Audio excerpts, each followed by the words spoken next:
Hello les amis, j'espère que vous allez bien. En tout cas, bienvenue sur mon nouveau Snap. Là, je vous assure que j'essaie de récupérer mon ancien Snap. En attendant, n'oubliez pas de liker, de commenter et de vous abonner. Alors, si vous êtes chaud, je suis chaud, c'est parti juste après ça. Voilà, je suis tombée sur une vidéo sur Facebook Reels parce que pour faire mes vidéos, je navigue régulièrement sur Facebook Reels. Et pour la petite anecdote, je prépare un prochain cover de rap, je vous dirai pas lequel, une artiste américaine que j'aime beaucoup. Bon, fin de l'anecdote. Pour la suite, en fait, je suis tombée sur un héros congolais qui parle des femmes maghrébines. On va l'écouter et puis on va décortiquer ensemble. Congolais ou noir et maghrébin, c'est hyper toxique. Avant d'expliquer mes propos, je vais établir le contexte. Moi, je suis vraiment un pur produit bruxellois. J'ai grandi avec toutes les communautés. Le mec, il a grandi à Bruxelles. Je me souviens bien, c'est la capitale de la Belgique. Et en Belgique, sans parler de Bruxelles, il y a un quartier, je sais pas si dans Bruxelles ou pas, qui s'appelle Molenbeek. Et Molenbeek est infesté d'une région qui s'appelle l'islam. Donc là, on parle pas de l'islam aujourd'hui, sachant que lui, il est d'origine congolaise, les Congolais sont chrétiens. Donc là, il parle des relations congolais-maghrébins, en tout cas, relations chrétiens-musulmans.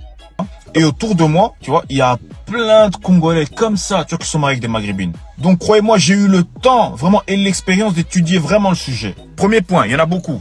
C'est qu'on est totalement différents, en fait. En fait, même si on a grandi ici, même si on est censé avoir la même culture, c'est-à-dire la culture, je sais pas moi, belge ou française, peu importe, on reste quand même différent parce qu'on reçoit des éducations différentes. Donc là, il pose son plan sur 3 points. Donc là, il dit, on est complètement différents. Pourquoi? De ce qu'il dit, lui, qu'on n'a pas la même éducation. C'est vrai. Pourquoi? Parce que en Afrique, on va être éduqué avec le respect. Beaucoup de respect. Le respect de l'aîné, qui est évidemment égal au Maghreb. Mais là où c'est différent, nous, on n'aura pas je vous l'ai dit dans une autre vidéo, la sensation de l'honneur.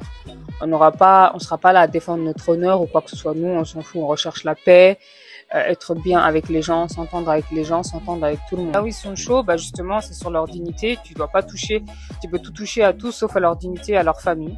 Donc, il ne supportent pas que tu touches à leur famille et à leur dignité. Alors, surtout pas. Un truc qui les contrarie, tu les entendras plus parler. Tandis que du côté du noir, si tu nous contraries, ça dépend. On va chercher à discuter avec toi.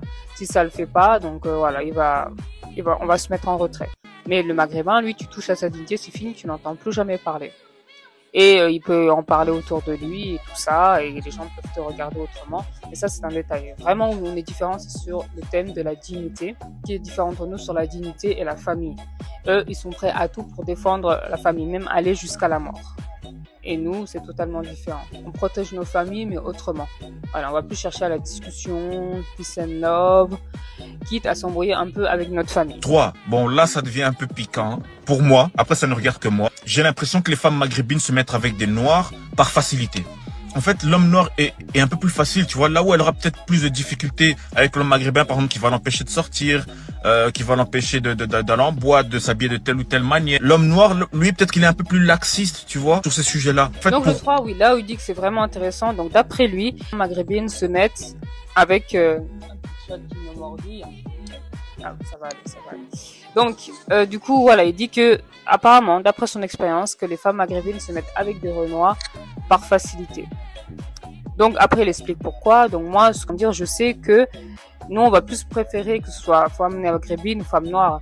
On sera plus à l'aise dans le métissage parce qu'avec nos frères, soit ça passe pas, soit il y a la mère qui s'incruste, soit il y a de la jalousie, soit on n'a pas appris à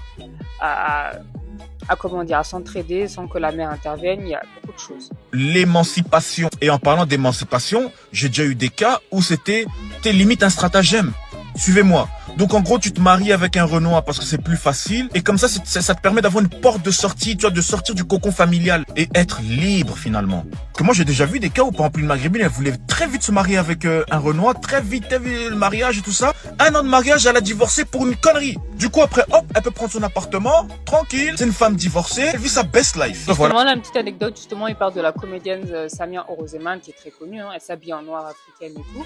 Moi, justement, j'étais au mariage de ma cousine dans le sud et je faisais, vous savez, le cri de guerre que font les Maghrébins quand ils se marient.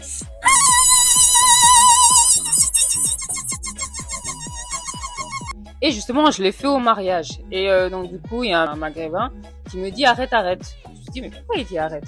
Bah, j'ai appris peu de temps après que tout simplement, qu'apparemment, ça le faisait pas et tout. Et toute la soirée, je l'ai harcelé, je lui ai dit que t'es un petit con, toi. on est du même continent, tu dis que ça le fait pas.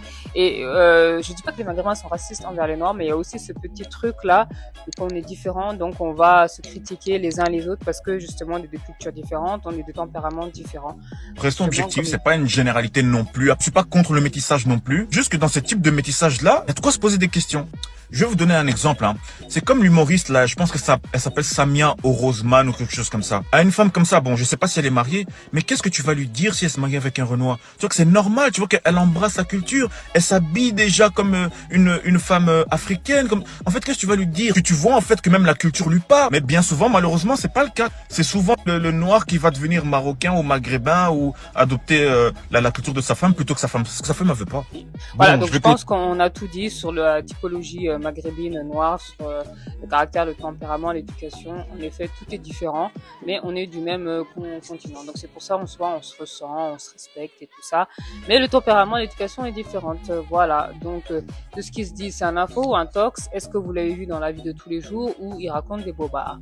Dites-moi ce que vous en pensez, likez, commentez, abonnez-vous. À plus, bisous, ciao ciao.